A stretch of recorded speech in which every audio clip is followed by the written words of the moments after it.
جنہوں نامہ اعمال ملے گا وہ خوش نصیب وہ لوگ نے کہ جنہوں نے سچے غاب کے اندر نامہ اعمال مل جائے گا، دائی خواب کے اندر نامہ اعمال مل جائے گا۔ اللہ پاک فرما رہے ہیں فَأَمَّا مَنْ أُوتِيَ كِتَابَهُ بِيَمِينِهِ جس انسان کو سچے آپ کے اندر نامہ اعمال مل جائے گا وہ دی خوشی دا اے عالم ہوئے گا، وہ دی خوشی ایسی ہوئے گی وہ جناب انج کر کے نا وہ جناب نامہ اعمال کو ملے گا نا وہ جناب اپنی دوستانوں اپنے عزیز و اقارب کو دکھائے گا کہ دیکھ لو یار فَيَقُولُ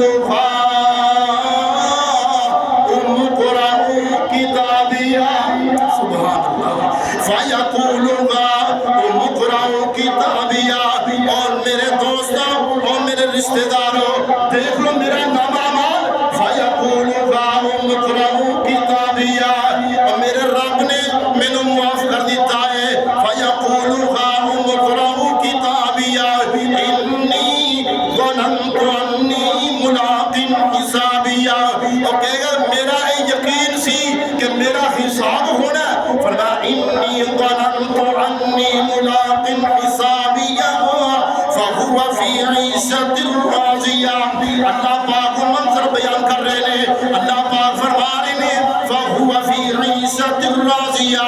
اس وقت نہ جناب وہ بڑی ہی ایک دل پسند زندگی کے اندر ہوئے گا فہو فی عیشت راضیہ فی جنت عالیہ اور جنت اعلیٰ بالا خانیہ کے اندر ہوئے گا فی جنت عالیہ قطوفہا دانیہ اور میوے دے واسطے جھکے ہوئے ہوں گے کلوا واشربوا ہنیئا بما اسلفتم فی الایام الخالیہ۔ اللہ پاک فرمان گے اے انسان تو کھا اور پی کلوا واشربوا ہنیئا بما اسلفتم فی الایام الخالیہ اور دنیا